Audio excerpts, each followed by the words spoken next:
Welcome to Your Yes-Filled Life. I'm Brenda Winkle, energetic leadership guide, psychic medium, and somatic coach for ambitious leaders who know their gifts are real and who want to stand fully in them. Here, you'll learn how to trust your intuition, embody your vision, and step into the freedom you've been craving, all without chasing more certifications or carrying stuff that does not belong to you. Every week, I'll share powerful practices and conversations with thought leaders and changemakers that help you transform your vision into embodied confidence, claim your gifts without apology, and lead with both clarity and freedom. Because your gifts aren't cute, they're powerful, they're real, and they're needed. Start today by downloading my free energy audit at brendawinkle.com/audit. It's the exact tool I use to track what's fueling me and what's draining me.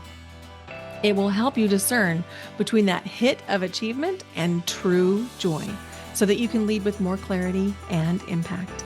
This is your space to stop proving, start embodying, and live fully in your gifts. Welcome to Your Yes-Filled Life. Hello and welcome to Your Yes-Filled Life. I'm your host, Brenda Winkle. I have been really working on dialing in my messaging in my content, both in terms of the podcast and emails and social media. And a lot of my content has been landing really deeply. And I'm getting messages and comments like, "This has cost me years." Or, "Ooh, this hits today." Or, "I knew this, but I couldn't actually say what it was." And I love that because it means that we're talking about something that people are really experiencing and may not have language around. And I want to say that even awareness of something happening with not completely trusting yourself, not really listening to your intuition and letting empathy lead or override some of those inner knowings, even that awareness is actually an important step along the way. Because as soon as you're aware of something, then you can do something about it. But there's a next step that matters just as much, if not more, because awareness alone may not change your life. In fact, awareness alone without some other action that corresponds or correlates to it might leave you feeling frustrated. So let's talk about that. Let's talk about when we are overriding our intuition, when we have empathy hangovers, when we are seeking that nervous system safety to be able to do and say the things we want to do. In fact, we can talk about those things all the live long day. We can understand it on an intellectual level. We can use our intelligence to understand it. But if we don't actually create some changes inside the body in how your nervous system, how your body is responding and reacting, you can understand it and then still do the same thing tomorrow. And what we want to do is to begin to shift some of these patterns, because understanding something on the intellectual level is not the same thing as applying what you've learned. And so a lot of times in my own life, and maybe you can relate to this, pain is what opens the door. Pain is what has created an awareness of this situation, this thing, this relationship, this circumstance does not feel good. Pain is often that first key that, oh, there's something going on here. But it's not enough to get you to walk through to the other side to create change. What actually creates the change is when we combine your desire for change with an identity that supports the change, with the possibility, and then the nervous system regulation. That means we're taking the body out of stress responses around the possibility of change so that you can actually get the change to happen. So we are not talking about any kind of shaming here. There's no shame allowed here on your yes filled life because we are all humans and we are all owners of nervous systems, and our nervous systems are running the show, whether we want them to or not. And so when we understand that we're actually working with the stress responses inside the body, we're working with how our brain is communicating safety with the body, how the body is communicating safety to the brain. We can take away some of the guilt and some of the shame and start to work with our bodies, our identity, our inner dialogue, so that we can let go of the shame around, I need to stop doing this, and turn it into something even more powerful, which is this is who I am becoming. I absolutely love that because if we were to start doing affirmations, I've talked about this recently on the podcast. Affirmations, for the most part, unless they are already reflective of who we are, won't work. Even if we think they do, even if we think they will, even if they make us feel good to say, we know from the research affirmations on their own are not enough to create change. Because if your nervous system or your subconscious does not agree with what you're saying for your affirmation, it will absolutely stop you moving forward. It will create roadblocks. I remember when I first came to know about affirmations, I thought, oh my gosh, this is the most amazing thing ever. And so I created this little booklet. I used a ring like you'd have for a 3 ring binder, except it was a standalone ring. And then I would hole punch 3x5 index cards. And on each index card, I would write affirmations. And I had pictures of the tile floor that I wanted to put in my kitchen. I had pictures of trips I wanted to take. I had pictures of the speaking gigs I dreamed of having, all of these things. I had like the dollar amount I wanted to earn, the dollar amount I had in my bank account. And then every day I would flip through that little book and I would look at the pictures and I would say the affirmations that I had written for myself. And do you want to know what happened? Well, what happened is everything got worse, a lot worse. Because as I was looking at the tile floor, I would think to myself, I would say out loud, I'm going to have this beautiful tile in my home. And then I'd say that out loud. Then my subconscious would come in with, yeah, but how are you going to afford that, Brenda? And is this the house that you really want to stay in? Because at the time I was flipping through this book, I was living in Boise and I loved my home. But I also knew that it was unlikely to be my forever home. And I knew that I wanted to be somewhere more walkable, somewhere perhaps more urban. I wasn't sure where I was going to live at the time. Anyway, so I'm reading this out loud. I'll have this tile floor. And then my subconscious is like, no, you won't. How are you going to afford that? What house is it going to be in? Is that really going to match the cupboards? And all of this was happening on the subconscious level. I was a little bit aware that it was happening because I was aware of the thoughts and the questions, but I didn't know the energetics of it at that time. And so, excuse me, I would have like checks written to myself in increments that I thought sounded really good. And they weren't actual checks, they were just the 3x5 index cards that I had turned into a check. And I would look at the check and then I would feel tremendous shame because I didn't know how to get there. That was so far out of the realm of what I was making as a teacher that it felt like a big lie. And then I felt really uncomfortable. Like I felt my body tensing up. I felt my shoulders coming inward every time I looked at that check. And then it started to create shame around, oh, I'm not actually increasing my income at all right now, let alone to this level. Cause I think it was like $1 million or something. And as a teacher, that was way, way, way far outside of what I was earning. And so all of this is happening on the subconscious level in my body. My body was tensing up seeing these things, and I kept feeling a sense of lack, like I'm not doing enough. Why is this not happening? Why am I not getting the speaking gigs? Why do I not have the tile in the kitchen? Why do I not have the trip to Italy?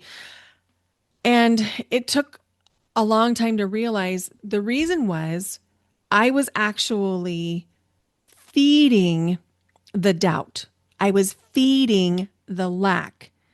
I was feeding the not havingness by continuing to focus on the phrases I am a speaker who's paid to travel to Italy, which I do hope that one day happens.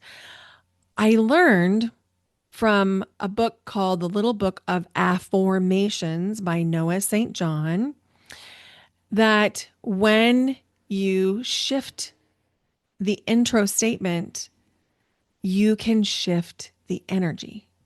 So you can shift it to I am becoming someone who, or what will it feel like when? And all of a sudden, there's a softness that begins to happen in the body, and there's not the pushing against in the subconscious, which is really, really important because we want to keep in mind that if we are shaming ourselves or we're involved in any practice that's causing us to tense up, that's causing us to contract or make ourselves smaller or feel bad, it's not doing the work we want it to do. We want to feel self love. We want to feel self acceptance. We want to feel self trust. And the way that you can begin to expand your energy and your reality is by being kind, loving, and compassionate to yourself. So every single thing that we do inside of all of my coaching, all of my programs, all of my retreats is really, truly rooted in how can we be more self compassionate? How can we be more loving to ourselves? How can we trust ourselves more? Because if we are shaming ourselves or making ourselves feel bad about who we are, what we've done, what we have been doing, what we will do, we can't move forward. Why would your brain say, yeah, I want more of this when you're making yourself feel bad? That makes no sense at all. Your brain won't do that. In fact, your brain will say, you know what? Let's push this away. So let's talk a little bit about what it could look like when you fully trust yourself. Because the truth is, most people don't know how to trust themselves. I signed up for one of the psychic apps and have been giving dozens of readings per week and really studying the patterns of the people that I talk to. And I'm telling you, even in my highest level way to work with people, the one-on-one containers, everyone inside my one-on-one work has said a version of, I want to trust my intuition. I want to develop my intuition. And in the readings, I'm hearing, I want to trust myself more. And so much pain is happening inside the lives, bodies, and hearts of people who don't trust themselves, but they know something is amiss or they know something is just slightly misaligned and they know, or at least they have some breadcrumbs of what would feel really good, but they're not trusting it because self trust is not loud. It's not certainty. It's not perfect decisions. And it's absolutely not about never getting it wrong, as evidenced by the last episode where I was telling you about how I overrode some of my intuition. Self trust is much quieter. It looks like not replaying conversations in your head. It looks like not saying or not spiraling after you say yes to do something or you say no to do something. It just is a solid yes or a solid no. It looks like you feel freedom and expansion and ease in your body later after the decision instead of feeling like the stomach churn or the tension in the back of your neck or your shoulders after you've agreed to do something or that flash of a headache after you said yes to something you want to say no to. So when we're really talking about what self-trust is, it's just clarity about what the next step is. It's not forceful, it's not dramatic, it's steady. You truly do know when something is a no for you. You don't have to explain it. You also know when something is a yes for you. And again, you don't have to explain it. But we have been Inculcated. I had to look up that word. Like back in 2008, I heard that word inculcated, and I literally looked it up in the dictionary because I was like, what does that mean? It means we have been taught by our culture to do things a certain way. And if you are identifying as a woman or in a female body, not only have you been inculcated to not trust yourself, but you've also been inculcated that you should listen to men over your own knowing. And it comes in overt ways throughout all of our cultural messaging. And it comes in really subtle ways. Like, for example, I was a judge at a solo competition locally here for middle schoolers, meaning they came to sing.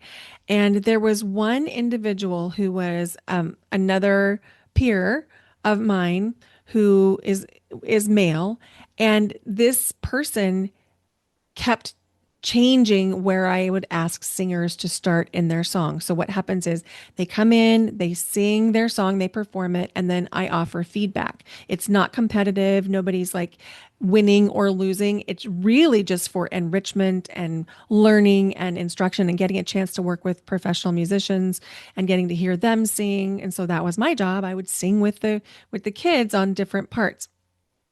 And so it was necessary for me to say, okay, can we start at measure such and such, measure 40, for example? And there was one individual who kept saying, no, I think it would make more sense if you started at measure 36. That's where we're going to start. It's that kind of thing. And I have worked with so many gentle souls, mostly women and a few men who don't correct me, that I had forgotten what that's like, because the men that are currently in my life, both in terms of the choirs that I direct for Pacific Youth Choir and the clients that I have that are male, they don't talk over me. They don't assume they know more than me. There's an equality there. There's a mutual respect. And I had forgotten, because I haven't been in the general pool for a while, for like 4.5 years, how prevalent it is for men to talk over women. And in some cases, in this case particular, there was just like, it was just for the sake of not letting the students start where I said they should start. It was just a way of very subtly taking away power. And this is what women experience for their whole lives. So, of course, self trust becomes an issue for us because we're taught we can't trust ourselves. And so it's not until we start to unpack our own internalized patriarchy that we can start to realize, oh, this is actually somebody who's disempowering me right now. And we can begin to peel back the layers on the ways that we might have been allowing our power to be taken. And so when we are learning to trust ourselves again, we're pushing against the things that we have learned for our whole lives. We're pushing against a lot of society. And then we also have our own nervous systems. And so we want to be really, really gentle as we repattern this. And I want to be clear that when you start to trust yourself, a big part of that is letting go of the need for external validation. So many of us have, myself included, have been taught that we can't trust ourselves. And so we need somebody outside of us to externally validate something. So that's a lot of the reason why people ask for decisions by committee. What do you think?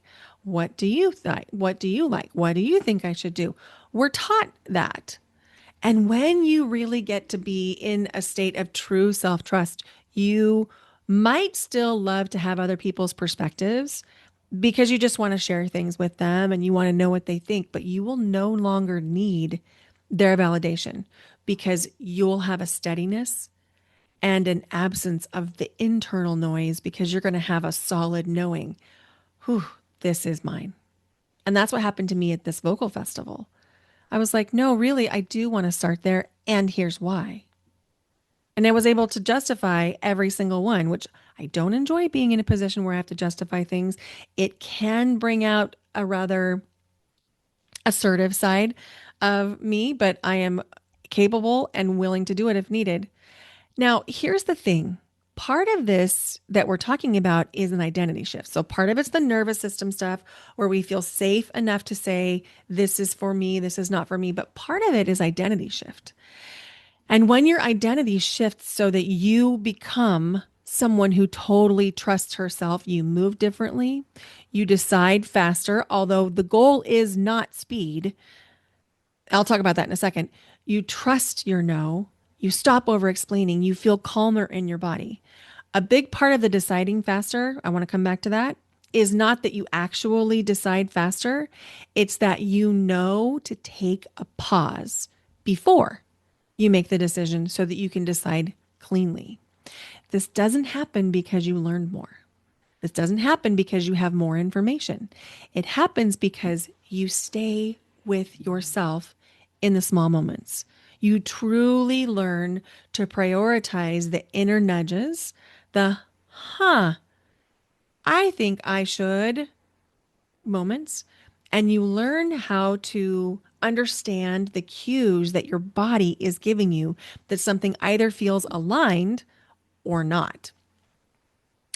And if you've been listening to the last several episodes and you keep thinking, oh my goodness, I think this is my problem, or maybe you just found me on social media and you think, oh my gosh, Brenda is talking to me.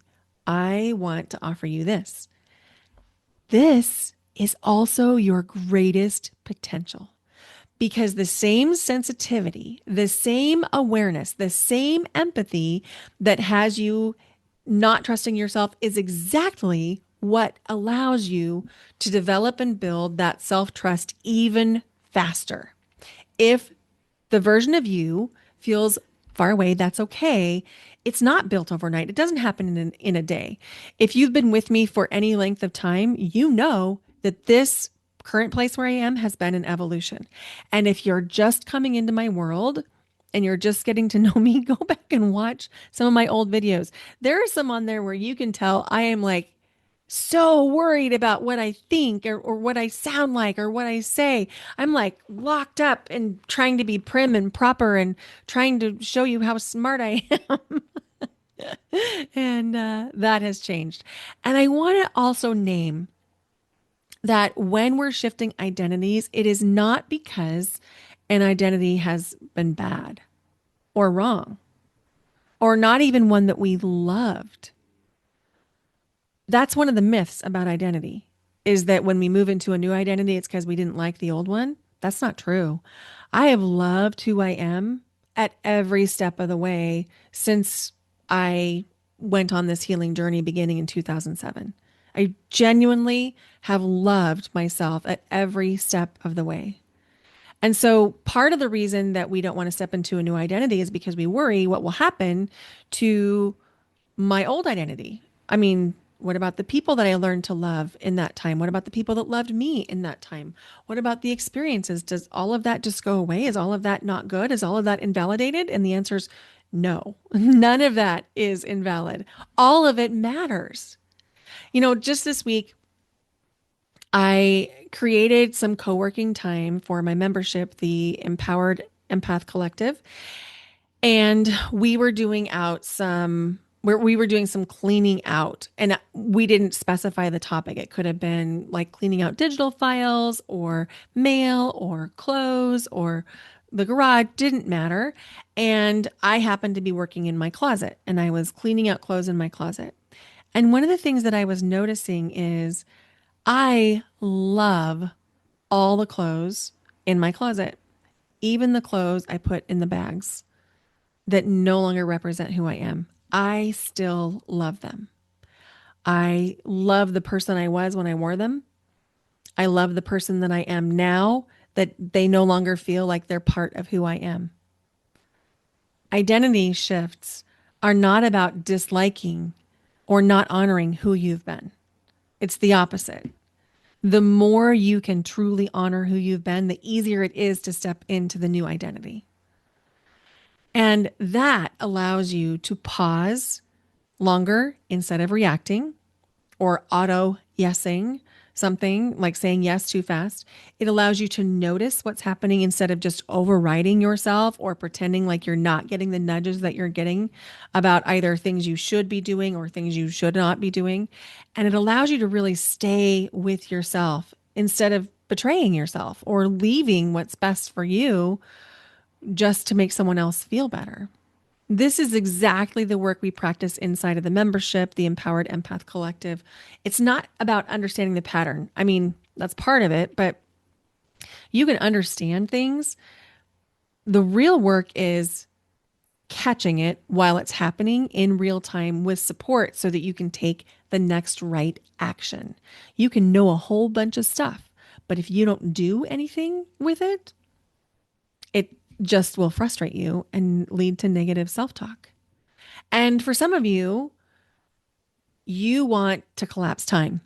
You want to do this in, 3 days. You want to leave your daily minutia and really integrate and immerse yourself into an environment to allow an identity shift to come through. And you don't need that ongoing support, or maybe you do, but you want this collapsing time and you want some space.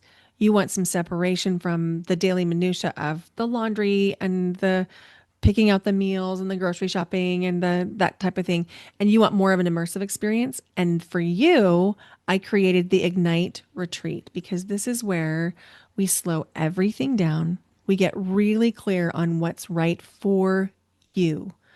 We learn how to interrupt the pattern of not staying with what we know, not staying with what we trust and are hearing from our internal voices. And that identity shift happens at the root. And the retreat is literally where we collapse time. So invitation to apply. Applications are now open for the Ignite retreat. You can do that. I'll put the link in the show notes. The application is just to make sure that this is the right experience for you. It's not necessarily like a job application. I don't want you to think of it that way. It's making sure that this retreat will actually serve you in the way you want to be served. And if it won't, then I'll have other suggestions. And if it will, then we'll talk about next steps. We'll get on a call, we'll talk about it, and then we'll move forward from there. But I have some reflection questions that you can use this week or over the next several days till the next episode drops. I have 4 questions for you to ask yourself. Number 1, what would it feel like if I trust myself more? Number 2, what would be different in my daily life if I trusted myself more? So number 1 was, what would it feel like to trust myself more? Number 2, what would be different in my daily life if I trusted myself more? Number 3, where am I still overriding myself in small ways? Number 3 again, where am I still overriding myself in small ways? And number 4, what would it look like to really stay with myself instead? Number 4 again, what would it look like to stay with myself instead? The beautiful part about this work is you don't have to become someone new. You just need to embody and feel into the identity that you know you're on the verge of, and stop leaving yourself and start building the version of you that stays with yourself so that you really trust yourself. Are you going to have moments where you make mistakes? Yes, 100% you are. This is not a box to be checked. This is not like we're going to fix anything because nothing is broken. This is learning to trust yourself so that more of the time, eventually most of the time, you are completely locked into what is right for you. What is your intuition saying is your next step? That's the gift of doing this work. Thank you so much for listening to your Yes Filled Life podcast. If you could please go leave the podcast your rating and review on Apple Podcasts, it would mean so much. If you're on other platforms like Spotify, you can leave a comment on this episode. Please do that. Please leave your rating on wherever you're listening. It means so much. And if you got something out of this episode, if you felt like it touched any part of you, I know that you have people in your life who also need to hear this same message, that it is safe to trust ourselves. And all we have to do is look at our political climate to know we need a new version of leadership. And I'm not talking necessarily just about the national level, although that is true too.